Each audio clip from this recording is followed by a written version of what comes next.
إن الحمد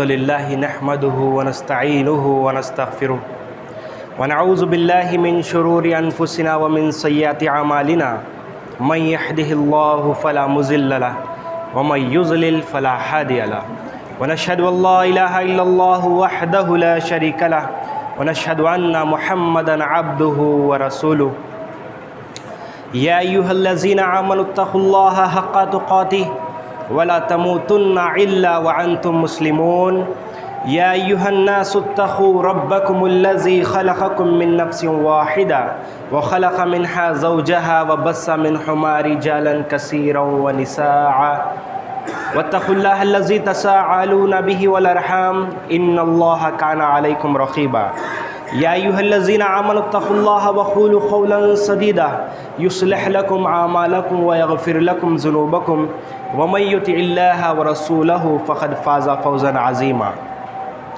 أما بعد فإن خير الحديث كتاب الله فإن خير الحديث حديث محمد صلى الله عليه وسلم وشر الأمور محدثاتها وكل محدثة بدعة وكل بدعة ضلالة وكل ضلالة في النار أعوذ بالله السميع العليم من الشيطان الرجيم من حمزه ونفخه ونفسه ولقد خلقنا الإنسان ونعلم ما توسوس به نفسه ونحن أقرب إليه من حبل الوريد إذ يتلقى المتلقيان عن اليمين وعن الشمال قعيد ما يلفظ من قول إلا لديه رقيب عتيد وجاءت سكرة الموت بالحق ذلك ما كنت منه تحيد ونفخ في الصور ذلك يوم الوعيد وجاءت كل نفس معها سائق وشهيد لقد كنت في غفلة من هذا فكشفنا عنك غطاءك فبصرك اليوم حديد وقال قرينه هذا ما لدي عتيد ألقي في جهنم كل كفار عنيد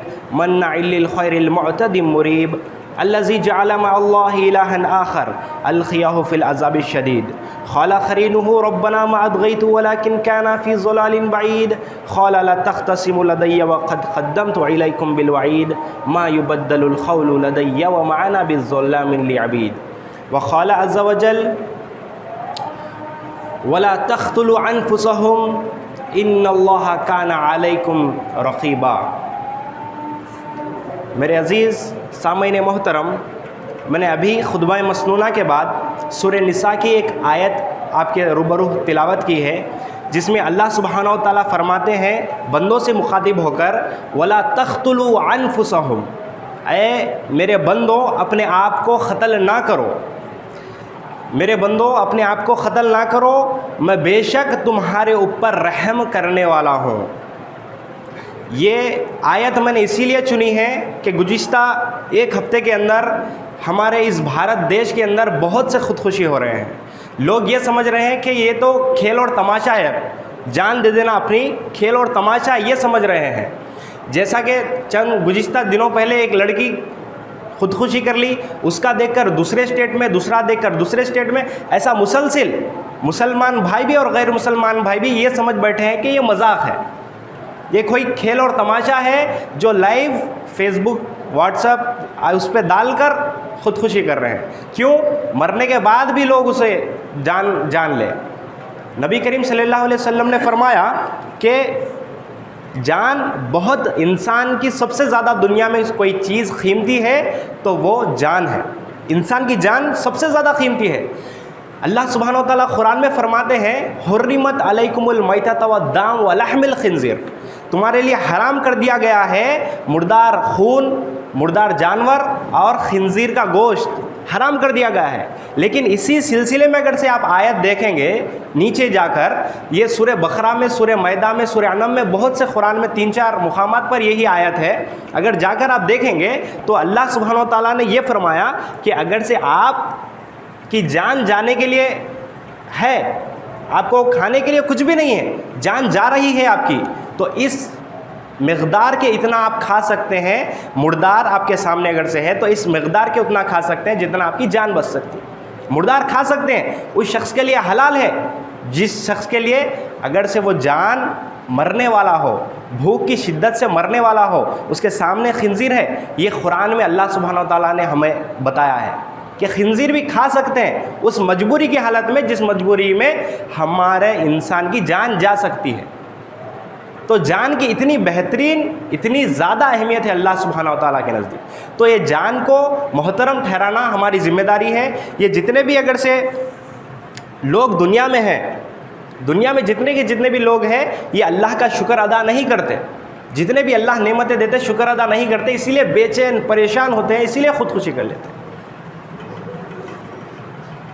صحابہ کے اقوال، صحابہ کے واقعات کے اندر آتا ہے کہ اگر سے عام دنوں میں اگر سے آپ کے پاس پانی ہے، پانی موجود ہے تو آپ تیمم نہیں کر سکتے۔ پانی اگر سے آپ کے پاس موجود ہے تو آپ تیمم نہیں کر سکتے۔ صحابی رسول صلی اللہ علیہ وسلم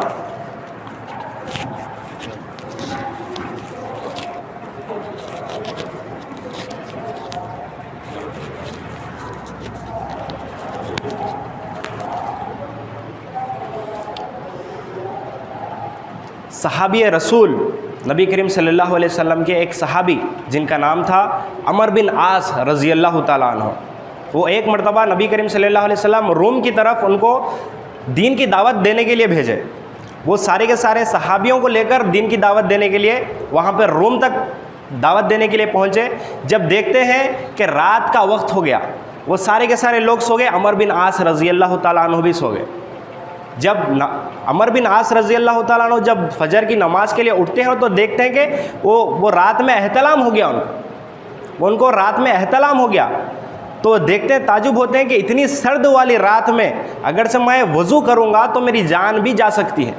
برفیلا علاقہ، اس کے اندر اگر سے آپ وضو کر لیں گے تو میری جان بھی جا سکتی ہے۔ تو لہٰذا یہ ذہن میں رکھتے ہوئے کہ انہوں نے تیمم کر کے اور امامت کرائی، نماز پڑھا دی۔ سارے کے سارے جتنے بھی صحابہ تھے وہ غصے میں آ گئے کہ آپ ایسا کیسے کر سکتے ہیں، پانی موجود رہنے کے باوجود آپ نے تیمم کیسے کیا؟ یہ ہم نبی کریم صلی اللہ علیہ وسلم کے پاس جا کے شکایت لگائیں گے۔ تو نبی کریم صلی اللہ علیہ وسلم کے پاس جب سارے کے سارے صحابہ پہنچے تو سارے کے سارے صحابہ شکایت کرنے لگے عمر بن عاص رضی اللہ تعالیٰ عنہ کہ اے نبی، یہ تو پانی رہنے کے باوجود بھی تیمم کر لیا ہے۔ تو عمر بن عاص رضی اللہ تعالیٰ عنہ کو آپ صلی اللہ علیہ وسلم نے بولا اور کہنے لگے کہ اے عمر بن عاص، کیا وجہ تھی کہ جب آپ کے پاس پانی موجود تھا تو آپ نے تیمم کس وجہ سے کی؟ تو عمر بن عاص رضی اللہ تعالیٰ عنہ فرماتے ہیں کہ مجھے قرآن کی ایک آیت یاد آ گئی تھی، وَلَا تَقْتُلُوا أَنفُسَكُمْ إِنَّ اللَّهَ كَانَ بِكُمْ رَحِيمًا، اللہ بے شک ہلاک کرنے والوں کو پسند نہیں کرتا، ہلاکت مت کرو، جان کو خودکشی کے ذریعے سے ہلاکت مت کرو۔ اگر سے آپ ہلاک کر دو گے اپنی جان کو تو آپ ہرگز جنت میں نہیں جا سکتے۔ تو میں یہ مناسب سمجھا کہ اگر سے میں اس سردی والی رات میں اگر سے میں پانی نہ لوں تو میں مر جاؤں گا، یہ مجھے خدشہ تھا، یہ مجھے خوف تھا کہ میں مر جاؤں گا، تو اسی لیے نبی صلی اللہ علیہ وسلم میں نے تیمم کر لیا۔ تو نبی صلی اللہ علیہ وسلم یہ بات سن کر مسکرائے اور کہنے لگے اے عمر بن عاص، آپ نے صحیح کیا۔ اس سے بات یہ معلوم ہوتی ہے کہ موت کے وقت بھی جتنے بھی چیزیں ہیں، خودکشی، اگر سے آپ کے پاس کھانے کے لیے کچھ بھی نہیں ہے، اگر سے آپ سرد علاقے میں اگر سے آپ چلے گئے، آپ کو نہانے کے لیے پانی نہیں ہے، آپ کو نماز کا وقت ہے، تو بھی نماز تو فرض ہے، پڑھنا ضروری ہے۔ نماز کے وقت میں نبی کریم صلی اللہ علیہ وسلم جب یہ کہے تو صحابہ بھی خوش ہو گئے کہ ایسا بھی کر سکتے ہیں ہم۔ امت کی اہمیت نبی کریم صلی اللہ علیہ وسلم کے پاس بہت زیادہ ہے۔ امت کی اہمیت، جان کی اہمیت نبی کریم صلی اللہ علیہ وسلم کے پاس بہت زیادہ ہے، اور اللہ کے نزدیک بھی۔ ایک مرتبہ اللہ کے نبی کریم صلی اللہ علیہ وسلم حج کے لیے روانہ ہوئے۔ جب حج مکمل ہو گیا تو عبداللہ بن عوف رضی اللہ تعالیٰ عنہ کو بلا کر کہنے لگے کہ اے عبداللہ بن عوف، دنیا میں سب سے زیادہ محترم والی چیز کون سی ہے؟ سب سے زیادہ احترام والی چیز کون سی ہے؟ سب سے زیادہ مقدس والی چیز کون سی ہے؟ تو عبداللہ بن عوف رضی اللہ تعالیٰ عنہ نے کہا کہ اللہ کے نبی، ہمارے سامنے تو موجود ہے یہ حرم شریف، یہ جو مکہ ہے، یہ ہمارے سامنے تو موجود ہے، یہی سب سے زیادہ عظمت والی چیز ہے، یہی سب سے زیادہ برکت والی چیز ہے۔ تو نبی کریم صلی اللہ علیہ وسلم نے کہا کہ اے عبداللہ بن عوف، نہیں، سب سے زیادہ احترام والی چیز، محترم چیز یہ کعبہ نہیں ہے، سب سے زیادہ محترم چیز میری امت کے لوگ ہیں۔ نبی کریم صلی اللہ علیہ وسلم کی امت کے لوگ کعبے سے بھی زیادہ نبی کریم صلی اللہ علیہ وسلم نے فرمایا اس سے بھی زیادہ محترم لوگ ہیں. تو ایسی محترم جو چیز ہماری جان ہے، ایسی جان کو ہلاکت مت کرو، ہلاکت میں مت ڈالو آپ. آج کل لوگ کس طریقے سے لوگ جان کو ہلاکت میں ڈال رہے ہیں. محبت کے نام پر خودکشی، بیماری کے نام پر، بیماری بہت ہے، اس کو تکلیف بہت زیادہ ہے، اس شدت سے وہ خودکشی کر رہا ہے. بیماری کی شدت سے لوگ قرض میں ڈوب کر خودکشی کر رہے ہیں. اور ایگزامس میں اگر سے کوئی بندہ فیل ہو گیا، بچہ فیل ہو گیا، تو اس لحاظ سے بھی خودکشی کر رہے ہیں. یہ خودکشی ایسا سمجھا جا رہا ہے کہ خودکشی عام ہے. یہ تو عام کھیل اور تماشا، چھوٹے بچوں کا کھیل ایسا سمجھ رہے ہیں کہ لوگ خودکشی کر رہے ہیں. ایگزامس میں ذرا سا اگر سے بچے کا مارکس کم آئے، یا بچہ فیل ہو گیا، یا انٹر میں یا 10th میں یا ڈگری میں کسی کے اندر بھی اگر سے بچہ فیل ہو گیا، تو بچہ یہ سمجھتا ہے کہ میری زندگی ختم ہو گئی، میری زندگی ختم ہو گئی. اب تو میں اتنے لاکھوں کے پیسے گھر والے لگانے کے بعد میں میرے باپ کو، میرے ماں کو کیا صورت دکھاؤں. یہ سوچنے سے پہلے، وہ رزلٹ آنے سے پہلے وہ جا کر خودکشی کر لیتا ہے. اس کو یہ سوچنا چاہیے کہ اللہ فرماتے ہیں وَرَفَعَ بَعْضُكُمْ فَوْقَ بَعْضٍ دَرَجَاتٍ. اللہ سبحانہ و تعالیٰ ایک دوسرے کو الگ الگ، کسی کو بھی دماغ زیادہ دے کر دیکھتا ہے اور کسی کو کم دے کے دیکھتا ہے. اب جس کے پاس ذہن اللہ نے خود کم دیا تو وہ بیچارہ کیسے پاس ہو سکتا ہے؟ تو یہ اللہ کی نعمت ہے. ذہن کم دینا بھی اللہ کی نعمت ہے، ذہن بڑھ کے دینا بھی اللہ کی نعمت ہے. یہ ذہن اللہ کے اوپر ہے. اگر سے دیکھیے، اگر آپ دنیا کا سب سے مشہور جو انسان ہے، جس کے ہاتھ نہیں چلتے، جس کے پیر نہیں چلتے، جس کے پلکیں نہیں چھپک سکتا تھا، جو انسان، جو سائنٹسٹ، جو سائنسدان تھا، اس کا صرف دماغ چلتا تھا. اللہ نے ایسا اس کو بنا دیا کہ اسٹیفن ہاکنگ کو، کہ سارا کا سارا جسم اس کا نہیں چلتا، صرف دماغ چلتا. بول بھی نہیں سکتا. اس کے دماغ سے کمپیوٹر دیکھ کر وہ کیا سوچ رہا ہے دیکھ کر وہ اس کے کتابیں شائع ہوتی تھی، اور لوگ منتظر ہوتے تھے کہ اس کے کتابیں کب آتی ہیں، ہم کب پڑھنا. بڑے بڑے لوگ وہ منتظر ہوتے تھے، وہ کب دیکھے گا، ہم کب پڑھنا. تو لوگ، اللہ سبحانہ و تعالیٰ کسی کو ذہن زیادہ دے کر آزماتا، کسی کو کم دے کر آزماتا. کسی بھی حال میں اللہ کا شکر کرنا چاہیے. ایک واقعہ مجھے یاد آتا ہے کہ شیخ سعدی رحمۃ اللہ علیہ کا ایک مرتبہ وہ دمشق کی مسجد میں، جامع مسجد میں نماز پڑھنے کے لیے گئے. یہ کون ہے؟ اس وقت کے بہت بڑے شاعر، جیسا ہمارے پاس علامہ اقبال جیسے اسلام کے بہترین اشعار جو لکھتے ہیں، وہ فارسی میں بہترین اشعار لکھنے والے، اتنے ذہین کہ کئی ہزار ان کے پاس اسلامی شاعر ذہن میں موجود تھے. لوگ دور دور سے آ کے ان کے اشعار سننے کے لیے دور دور سے آتے تھے. تو ایک مرتبہ وہ کیا کرے، جامع مسجد کو چلے گئے. جامع مسجد میں جا کر نماز ادا کرنے لگے. دیکھتے ہیں کہ جامع مسجد کے اندر پورے کے پورے لوگوں کے پاس چپل وغیرہ ہے، اور وہ سوچنے لگے نماز کے بعد کہ اے اللہ، میرے پاس تو اتنا زیادہ ذہن آپ نے دیا، میرے پاس تو اتنا زیادہ آپ نے ہر چیز کے لیے نوازا، لوگ دور دور سے آ کے میرے پاس سنتے ہیں کہ اے اللہ، میرے پاس چپل ہی نہیں ہے. اے کیسا رب ہے تو، میرے پاس چپل ہی نہیں ہے. کاش آپ ایک چپل دلا دیتے تو کتنا اچھی بات ہوتی. یہ بات سوچ کر شکایت کرنے لگے اللہ سے، دعا میں اللہ سے شکایت کرنے لگے. جب دیکھتے ہیں نماز پڑھنے کے بعد باہر نکل کے جاتے ہیں، تو جب باہر نکل کے جاتے ہیں تو دیکھتے ہیں کہ ایک بھیڑ جمع ہو کے جا رہی ہے بھیڑ. تو وہ دوڑتے ہوئے گئے، جا کر دیکھنے لگے کہ بھیڑ میں ہے کیا، وہ بھیڑ میں کیا ہے. دیکھنے لگے کہ ایک انسان ہے جس کے 2 پیر نہیں ہیں، جس کے 2 پیر نہیں ہیں. وہ دیکھنے لگے کہ یا اللہ، میرے پاس تو صرف چپل نہیں تھی، اس کے پاس تو پیر بھی نہیں ہے. اللہ تیرا کرم ہی کرم ہے، اللہ تیرا شکر ہی شکر ہے کہ میرے کو پیر تو دے دیا سلامت. تو کسی بھی حال میں اللہ کا ہم کو شکر کرنا چاہیے. اگر سے آپ کے پاس مال نہیں ہے، آپ کے پاس پریشانی ہے، آپ یہ خودکشی آپ کا ذریعہ نہیں ہے، خودکشی جا کے کرنا آپ کا یہ حل نہیں ہے. آپ کو شکر گزار بننا چاہیے کہ اللہ آپ کو ہاتھ دیا ہے، پیر دیا ہے. ایک بار آپ رات میں سوتے وقت اگر سے آپ بستر پہ جا کر یہ سوچتے ہوتے کہ اے اللہ، میرے کو انسان نہیں بنا کر تو مکھوڑا بنا دیتا تو میں کیا کر لیتا، تو بچھو بنا دیتا تو میں کیا کر لیتا، تو کتا بلی بنا دیتا ہو تو میں کیا کر لیتا. اے اللہ، تو پورا جسم بنا دیا ہے، میرا پورا جسم بنانے کے بعد میرا ذہن تھوڑا سا ہلا دیا تو میں کیا کر لیتا. تو تو جب یہ سوچتا ہے بندہ تو جب اللہ کے قریب آتا ہے، جب سارے کے سارے پریشانی انسان کے دور دکھتے ہیں، تو ہم کو ہر وقت اللہ کی تعریف کرتی رہنی چاہیے، اور اللہ کے تعریف کرتے ہوئے ہمارا جو بھی اللہ سبحانہ و تعالیٰ نے نعمت ہم کو دی ہے اس کے اوپر شکر بجا لانا چاہیے۔ تو یہاں پر اس کے سارے ذمہ دار جو ہے، لوگ کثرت سے جو خودکشی کر رہے ہیں، اس کے ذمہ دار تو سب سے پہلے ماں باپ ہے۔ اہل علم کہتے ہیں کہ سب سے پہلے اس کے ذمہ دار ماں باپ ہے۔ جب بیٹا پیدا ہوتا ہے، وہ سوچتا ہے کہ میرا بیٹا جب بڑا ہوگا تو میں اس کو انجینئر بناؤں گا، اسے ڈاکٹر بناؤں گا، IAS بناؤں گا، پولیس بناؤں گا، یہ خیالات میں رہتا ہے۔ کیوں؟ اس کو صرف اس کے باپ کو دنیا ہی دکھتی، آخرت نہیں۔ دنیا ہی دکھتی ہے اس کو، آخرت نہیں دکھتی۔ وہ دین کے طریقے پر چلانا یہ نہیں سوچتا، اس کو عالم بنانا، مفتی بنانا یہ نہیں سوچتا۔ ٹھیک ہے، اس کو انجینئر بنائیے، ڈاکٹر بنائیے، اس کے باوجود بھی اس کو علم دیجئے۔ دین کا علم بھی تھوڑا تو ضروری ہے۔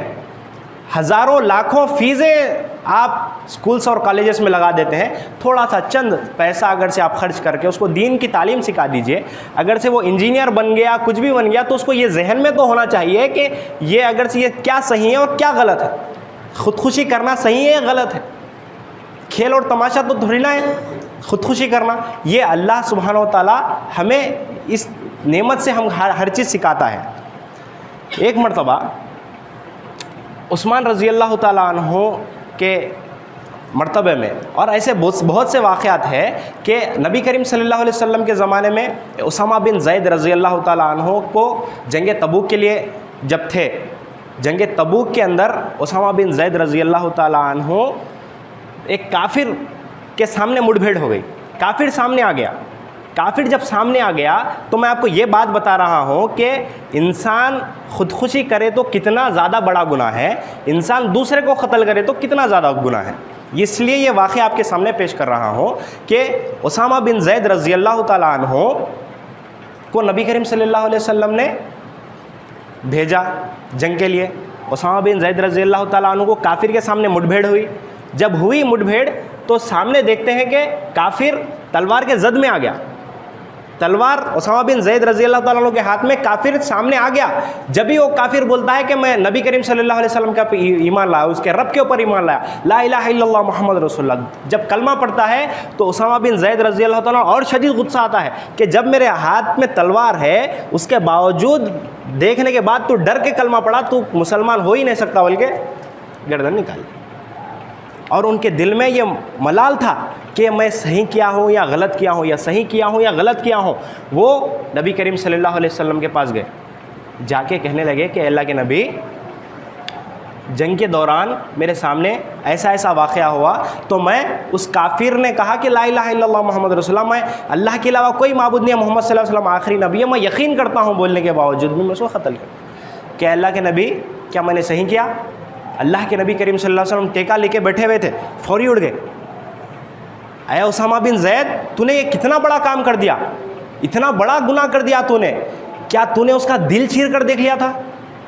کیا تو نے اس کا دل چیر کر دیکھ لیا تھا کہ وہ سچے دل سے کلمہ پڑھا یا منہ زبانی سے کلمہ پڑھا؟ اے اسامہ، تو اس وقت کیا کرے گا جب اللہ سبحانہ و تعالیٰ کے سامنے وہ شخص اٹھ کر کلمہ پڑھتا ہوا دوڑے گا؟ تو اس وقت کیا کرے گا؟ میں تیرا کچھ بھی کام نہیں آ سکتا۔ جب وہ شخص اٹھ کر کہے گا کہ اے اللہ، میں تو اسلام قبول کر لیا تھا، تو کیا کرے گا اسامہ؟ تو کیا کرے گا اسامہ؟ تو کیا کرے گا؟ اتنی دیر تک نبی کریم صلی اللہ علیہ وسلم بولنے لگے کہ اسامہ بن زید رضی اللہ تعالیٰ عنہ یہ سوچے کہ کاش میں آج ہی مسلمان ہو جاتا، کاش میں آج ہی مسلمان ہوتا تو بہت اچھا ہوتا۔ کہ نبی کریم صلی اللہ علیہ وسلم اس کے بعد کہنے لگے کہ اے اسامہ بن زید، اگر سے آپ ایک شخص کو دنیا میں اگر سے ختم کرے تو اللہ تم کو اتنا بڑا گناہ دے گا کہ ساری کی ساری دنیا کے اندر جتنے لوگ ہیں، سارے کے سارے دنیا کے لوگوں کو تم قتل کر دو تو کتنا زیادہ اللہ گناہ دے گا، اتنا زیادہ گناہ تم کو ملتا ہے ایک شخص کو اگر سے قتل کر دے۔ اگر سے ایک شخص کی جان اگر سے بچا دے تو سارے دنیا کے اندر جتنے بھی لوگ ہیں وہ سارے کے سارے لوگوں کی آپ جان بچانے کے لیے جتنا ثواب ملے گا، اللہ سبحانہ و تعالیٰ آپ کو اتنا ثواب دے گا۔ یہ ہے کسی کا قتل کرنے پہ گناہ ملے گا، اتنا کتنا؟ سارے کے سارے لوگوں کے اندر جتنا مارنے کے لیے جب گناہ ملے گا اتنا گناہ اس کے اندر ملے گا. یہ بات ذہن میں رکھ لیجئے. اور ایک واقعہ نبی کریم صلی اللہ علیہ وسلم کے زمانے کا ہے کہ نبی کریم صلی اللہ علیہ وسلم نے فرمایا کہ سارے کے سارے ایک جنگ احزاب کے اندر جنگ لڑ رہے تھے صحابہ. تو ایک جنگجو انسان سارے کے سارے لوگوں کو اس طریقے سے مار رہا تھا, اس طریقے سے شکست دے رہا تھا کہ اوپر سے لے کے نیچے تک سارے کے سارے لوگوں کو مار دے رہا تھا. تو وہ نبی کریم صلی اللہ علیہ وسلم تک سہیل بن عمرو رضی اللہ تعالیٰ عنہ آ کر کہنے لگے کہ اے اللہ کے نبی, وہ شخص تو اس طریقے سے لوگوں کو مار رہا ہے, اس طریقے سے لوگوں کو مار رہا ہے, کہ اس طریقے سے یہودیوں کو شکست دے رہا ہے کہ وہ تو کتنا بڑا جنتی ہوگا. تو نبی کریم صلی اللہ علیہ وسلم نے دیکھا کون شخص وہ تو آگ میں جانے والوں میں سے ہے. ہوا من اہل النار, وہ تو آگ میں جانے والوں میں سے ہے, وہ جنت میں جانے والوں میں سے نہیں ہے. تو سہیل بن عمرو رضی اللہ تعالیٰ عنہ پریشان ہو گئے کہ اللہ کے نبی اتنے مشکلات سے وہ مار رہا ہے انسانوں کو, کیسے جہنم میں جا سکتا. پھر یہ اللہ کے نبی کی بات تو جھوٹی نہیں ہو سکتی بول کر وہ طاق میں لگ گئے. 2 یا 3 دن تک کی وہ جنگ تھی, 3 دن تک وہ انہی کے پیچھے تھے. وہ جہاں جاتے وہ بھی ان کے پیچھے جاتے, وہ جہاں ٹھہرتے وہاں بھی انہیں ٹھہرتے, اور ہر وقت ان کے پیچھے لگنے لگے. جب اس طریقے کا وقت آیا کہ ان کو کافر نے, جو مخالف جو جنگ لڑنے والے تھے, کافر نے اس طریقے سے مارا ان کو کہ ان کے جسم پہ پورے کے پورے نیزوں کے نشان, پورا خون بہہ رہا تھا. وہ تکلیف برداشت نہیں ہو کے انہوں نے ایک تلوار لی, تلوار کو زمین کے اندر مارا اور سیدھا اپنی چھاتی کو ڈال دیا اور وہ مر گئے. تو وہ جب دیکھتے ہیں سہیل بن عمرو رضی اللہ تعالیٰ عنہ کہ یہ تو نبی کریم صلی اللہ علیہ وسلم نے سچ کہا, وہ تو خودکشی کر لیا, وہ تو آگ میں جانے والوں میں سے تھا, جا کر زور سے لوگوں کے سامنے کہنے لگا کہ میں تو ایمان لایا محمد رسول اللہ صلی اللہ علیہ وسلم کا, آج تک اتنا زیادہ ایمان نہیں تھا, آج بہت زیادہ بڑھ گیا. تو لوگوں نے تکبیر بلند کی. تو نبی کریم صلی اللہ علیہ وسلم نے کہا کہ دنیا میں سب سے بڑا گناہ وہ ہے جو انسان خودکشی کر لیتا. کیا ایک صحابی نے کہا کہ اے اللہ کے نبی کسی شخص کو مار دیں, آپ نے کہا کہ سارے دنیا کو قتل کر دے اتنا گناہ ملے گا, کیا اس سے بھی زیادہ گناہ ملے گا؟ کیا کسی اپنے آپ کو ہلاکت کرنے پہ اس سے بھی زیادہ گناہ ملے گا کیا؟ تو نبی کریم صلی اللہ علیہ وسلم نے فرمایا کہ ہاں, اس سے بھی زیادہ گناہ ملے گا اگرچہ کوئی شخص خودکشی کر لے. آج کل جو دیکھ رہے ہیں کہ میں اللہ سے جا کر ملوں گی, یہ ویڈیوز وائرل ہو رہے ہیں, میں اللہ سے جا کر ملوں گی, اللہ سے سب مل رہے ہیں, دنیا میں ہر کوئی اللہ سے ملنا ہے, مگر ملنا کس حالت میں ہے؟ ملنا کس حالت میں؟ یہ ضروری ہے کہ دین کا علم نہیں رہنے کی وجہ سے, دنیا کا علم ماں باپ وہ بچے کو دینے کی وجہ سے آج کئی لوگ خودکشی کر رہے ہیں. کتنا بڑا گناہ ہے یہ ہم کو نہیں پتا, یہ آج جا کر لوگوں کو بتانے کی ضرورت ہے. نبی کریم صلی اللہ علیہ وسلم نے نبی کریم صلی اللہ علیہ وسلم کے زمانے میں ایک مدینے کے اندر بہت متقی پرہیزگار تھا بندہ, نماز پڑھتا تھا, روزے رکھتا تھا, عبادت کرتا تھا, ذکر و اذکار کرتا تھا, بہت اللہ کی عبادت کرتا تھا. اس کو ایسی مصیبت آئی, مال کی جان کی ایسی مصیبت آئی کہ وہ برداشت نہیں کر سکا اور جا کر اپنے ہاتھ کو کاٹ کر خودکشی کر لی. نبی کریم صلی اللہ علیہ وسلم تک بات پہنچی تو نبی کریم صلی اللہ علیہ وسلم کے سارے اصحاب مل کر بلائے کہ اے اللہ کے نبی آپ آئیے, آ کے اس کی جنازے کی نماز پڑھائیے. وہ تو بڑا متقی انسان تھا, وہ تو نماز پڑھتا تھا, وہ تو بہت زیادہ ذکر و اذکار کرتا تھا, پر اس نے خودکشی کر لی, آگے جنازے کی نماز پڑھائی. تو نبی کریم صلی اللہ علیہ وسلم نے فرمایا کہ اے اصحاب آپ جاؤ, آپ جا کے جنازے کی نماز پڑھو. یہ مجھے جائز نہیں ہے, نبیوں کو یہ جائز نہیں ہے کہ اللہ نے جس چیز کو حرام ٹھہرایا اس چیز کو اس نے کر لیا ہے, میں جا کر اس کی جنازے کی نماز نہیں پڑھاؤں گا.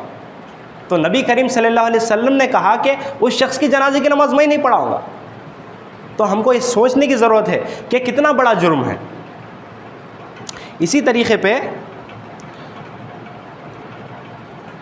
نبی کریم صلی اللہ علیہ وسلم نے فرمایا کہ جب بندہ دنیا میں جتنے بھی زیادہ گناہ کر لے کہ بندے کو اگر سے ایک کانٹا بھی اگر سے چبھ جائے, ایک چھوٹا سا کانٹا بھی چبھ جائے, تو اللہ اس کانٹے کے چبھنے کی وجہ سے اس کے جتنے بھی گناہ ہیں اس کو مٹا دیتا رہتا ہے. چاہے پہاڑ کے اتنے بیماری اس کے پاس, پہاڑ کے اتنے گناہ اگر سے اس کے پاس ہو, پہاڑ کے اتنے گناہ رہنے کے باوجود بھی چند چھوٹے چھوٹے اگر سے بخار آ گیا انسان کو، چاہے ایکسیڈنٹ کے اندر کچھ بھی ہو گیا، چاہے کانٹا چبھ گیا، کچھ بھی ہو گیا، تو اللہ سبحانہ و تعالیٰ فرماتے ہیں کہ اس کے بندے کے سارے گناہ دھیرے دھیرے کر اس کو معاف کر دوں گا۔ اور نبی کریم صلی اللہ علیہ وسلم نے ایک جھاڑ کے پاس گئے اور جا کے اس جھاڑ کو زور سے ہلایا تو جھاڑ کے پتے نیچے گرنے شروع ہوئے۔ تو صحابہ کو کہنے لگے کہ اے اصحاب، یہ جو جھاڑ ہے اور جو اس کے پتے ہیں، یہ جھاڑ کے جیسا پتے جھڑتے ہیں، انسان کو جب بخار آتا ہے تو اللہ سبحانہ و تعالیٰ اس کے گناہوں کو بھی اسی طریقے سے نکال دیتا ہے، جیسے پتے گرتے ہیں، گناہ جھڑ جاتے ہیں، اس طریقے سے گر جاتے ہیں۔ تو ایک صحابی نے سوچا، صحابی نے دیکھ کر نبی کریم صلی اللہ علیہ وسلم سے یہ بات سن کر اللہ سے دعا کی کہ اللہ، جتنے بھی عذابات دینا ہے، جتنے بھی گناہ ہیں میں نے کر لیا ہے، جتنے بھی عذابات آخرت میں دینا ہے، اللہ مجھے دنیا میں ہی دے دے، اللہ مجھے دنیا میں ہی دے دے، آخرت میں کوئی گناہ باقی نہیں رہنا میرا، دنیا میں عذاب دے دے، دنیا میں عذاب دے دے۔ یہ دعا کرتے رہے کہ ان کو ایسی تیزی سے بخار آنا شروع ہوئی کہ نبی کریم صلی اللہ علیہ وسلم تک یہ بات پہنچ گئی کہ 1 مہینہ ہو گیا، 1.5 مہینہ ہو گیا، 2 مہینے ہو گئے، ان کی بخار کم ہونے کا نام نہیں لے رہی۔ وہ اس حالت میں ہو گئے کہ سارے کے سارے جسم کے اندر جو ہڈی باقی ہوتی ہے نا، اس طریقے کی حالت ہو گئی تھی۔ تو نبی کریم صلی اللہ علیہ وسلم اس شخص کے پاس گئے، جا کے کہنے لگے کہ اے شخص، تو نے کیا دعا مانگ لی اللہ سے؟ کیا ہو گیا تمہیں کہ تمہاری حالت اس طریقے سے ہو گئی؟ کسی کو 1 مہینہ 1.5 مہینہ تو بخار نہیں آتا۔ تو اس شخص سے کہا کہ اللہ کے نبی، مجھے ڈر تھا کہ آخرت میں اللہ سبحانہ و تعالیٰ اگر سے مجھے پکڑ لے گا تو میں کیا کر لوں گا، آخرت میں پکڑ لے گا تو میں کسی کو بھی جواب دینے کے لائق نہیں رہوں گا۔ تو اللہ سے میں نے دعا کی جتنے بھی اگر سے گناہیں ہو گئے وہ مجھے دنیا میں ہی دے دے۔ تو نبی کریم صلی اللہ علیہ وسلم نے دعا سکھلائی، اے شخص ایسے دعا مت کیا کرو، اللہ اگر سے جہنم کا عذاب دنیا میں دے دو تو تم کہیں کے بھی باقی نہیں رکھ سکتے۔ تو جب نبی کریم صلی اللہ علیہ وسلم نے دعا سکھائی، ربنا آتنا فی الدنیا حسنۃ وفی الآخرۃ حسنۃ وقنا عذاب النار، اے بندے تو یہ دعا کر کہ اے اللہ، میں دنیا میں بھی سلامت رہوں اور دنیا میں بھی خوشحال رہوں، آخرت میں بھی سلامت اور خوشحال رہوں۔ یہ دعا نبی کریم صلی اللہ علیہ وسلم نے سکھلائی۔ تو اللہ سبحانہ و تعالیٰ نے ہمیں سارے کے سارے راستے دکھا دیے، سارے کے سارے راستے دکھلا دیے کہ انا ہدیناہ السبیل اما شاکرا و اما کفورا۔ نبی کریم صلی اللہ علیہ وسلم نے کہا کہ اللہ سبحانہ و تعالیٰ کے ذریعے سے آپ کو اللہ نے راستے دکھا دیے، انا ہدیناہ السبیل اما شاکرا و اما کفورا، تمہارے کو 2 راستے دکھا دیے، چاہے تم صحیح راستہ چنو چاہے تم غلط راستہ چنو۔ اگر سے آپ صحیح راستہ چن لیے تو بھی آپ ہی کی مرضی ہے، اگر سے آپ برا راستہ چنے تو بھی آپ ہی کی مرضی ہے۔ تو ہم کو ضرورت اس بات کی ہے کہ ہم کو دنیا میں اگر سے صحیح طریقے سے گزارنا ہے زندگی، تو ہم کو صحیح طریقہ چننے کی بہت زیادہ ضرورت ہے۔ تو اگر سے آپ دنیا میں اپنی مرضی اگر سے گزاریں گے، دنیا میں آپ کی مرضی اگر سے آپ گزاریں گے تو آخرت آپ کی مرضی کی نہیں رہے گی۔ اگر سے آخرت آپ کی مرضی کی گزاریں گے تو دنیا آپ کی مرضی کی نہیں رہے گی۔ نبی کریم صلی اللہ علیہ وسلم نے فرمایا، الدنیا سجن المومن وجنت الکافر، دنیا مومن کے لیے قید خانہ ہے، جیل ہے، اور کافر کے لیے جنت ہے۔ جس طریقے سے چاہے وہ دنیا میں زندگی گزار سکتا ہے، پر مومن نہیں گزار سکتا۔ دنیا میں جس طریقے سے چاہے اس طریقے سے زندگی نہیں گزار سکتا۔ مومن کے لیے اللہ کے نبی صلی اللہ علیہ وسلم نے جس طریقے سے کہا، اس طریقے سے دنیا کی زندگی ہم کو گزارنا چاہیے۔ جیل کی زندگی، جب جیل سے ایک انسان آزاد ہوتا ہے تو کتنا خوش ہوتا ہے، میں جا کر باہر یہ کروں گا، باہر وہ کروں گا۔ اب یہ دنیا کی جو زندگی ہے مومنوں کی، یہ قید خانے کی زندگی ہے۔ 5 وقت نماز پڑھنا، روزہ رکھنا، یہ عبادت کرنا، ذکر و اذکار کرنا، یہ چھوٹی بات نہیں ہے، یہ چھوٹی بات نہیں ہے، قید خانے کی جیسی بات ہے۔ حرام اور حلال کی تمیز رکھنا یہ چھوٹی بات نہیں ہے۔ اگر سے آپ اس کا لحاظ رکھ لیں گے تو جب آپ اس دنیا سے آزاد ہوں گے، جب آپ کی زندگی، حقیقی زندگی جب کھلے گی، جب آپ یہ جیل سے باہر جائیں گے تو جب آپ خوشی منائیں گے۔ اگر سے آپ اسی دنیا میں اگر سے آپ کی مرضی سے دنیا گزاریں گے تو آخرت آپ کی مرضی کی نہیں رہے گی۔ 2 کے 2 آپ کی مرضی کی نہیں چل سکتی۔ اگر سے آپ اللہ کی مرضی کے مطابق دنیا کو گزاریں گے تو آخرت آپ کی مرضی کی چلے گی۔ اللہ سبحانہ و تعالیٰ فرماتے ہیں کہ میں بندے کو اس طریقے کی نعمت دوں گا کہ اذا اراد شیئا یقول له کن فیکن، جب انسان بندہ جب آخرت میں ارادہ کرتا، ارادہ شیئا یقول له کن فیکن، کن فیکن کی تو نعمت اللہ کی ہے۔ وہ نعمت بندے کو دے دے گا. کن فیکن، جو ہو جا وہ ہو جاتا ہے. یہ ارادہ کرتا ہے صرف بندہ، تو وہ بندہ اللہ کا جو چاہے، جو کرے، جو چاہے وہ جنت میں حاصل کر سکے گا. تو ہم کو ضرورت اس بات کی ہے کہ ہمیں دنیا بھی اور آخرت بھی یہ دیکھ سنبھل کر ہم کو دنیا میں رہ کر اس کو سمجھنے کی ضرورت ہے. اور جب تک دنیا میں ہم کو رہنا ہے تو آخرت کی تصور دماغ میں رکھتے ہوئے ہم کو دنیا میں زندگی گزارنا چاہیے. آخر میں اللہ تعالیٰ سے دعا کرتا ہوں کہ اس بولنے والے کو اور آپ سننے والے کو جتنے بھی یہاں پہ باتیں کہی گئی ہیں اس کے اوپر عمل کرنے کی توفیق عطا فرمائے. جب تک ہمیں زندہ رکھ ایمان اور اسلام پر زندہ رکھ، جبھی بھی ہمارا خاتمہ ہو ایمان پر ہمارا خاتمہ ہو. ربنا لا تزغ قلوبنا بعد إذ هديتنا وهب لنا من لدنك رحمة إنك أنت الوهاب. أقول قولي هذا أستغفر الله لي ولكم الأجمعين وأستغفره غفور رحيم وآخر دعوانا أن الحمد لله رب العالمين.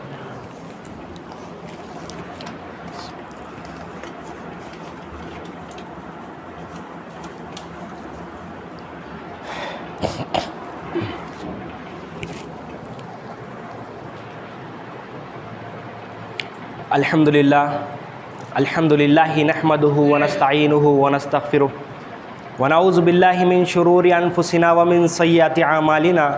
من يهده الله فلا مضل له ومن يضلل فلا هادي له.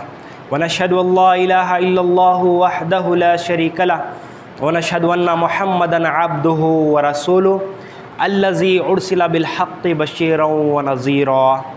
إن الله وملائكته يصلون على النبي يا أيها الذين آمنوا صلوا عليه وسلموا تسليما. اللهم صل وسلم وبارك على محمد وعلى آله وأصحابه وأتباعه أجمعين إلى يوم الدين. خصوصاً على امیر المؤمنین ابی بکر صدیق رضی اللہ تعالی عنہ، وعلى امیر المؤمنین عمر بن خطاب رضی اللہ تعالی عنہ، وعلى امیر المؤمنین عثمان بن عفان رضی اللہ تعالی عنہ، وعلى امیر المؤمنین علی بن ابی طالب رضی اللہ تعالی عنہم اجمعین. اللهم اغفر للمؤمنين والمؤمنات والمسلمين والمسلمات الأحياء منهم والأموات برحمتك يا أرحم الراحمين. اعوذ باللہ من الشیطان الرجیم. بسم اللہ الرحمن الرحیم. ان اللہ یامرکم بالعدل والاحسان وایتاء ذی القربى وینہی عن الفحشاء والمنکر والبغی یعظکم لعلکم تذکرون. اذکروا اللہ یذکرکم وادعوہ یستجب لکم ولذکر اللہ تعالی اعلی واولی واعز وجل واحم واتم واکبر.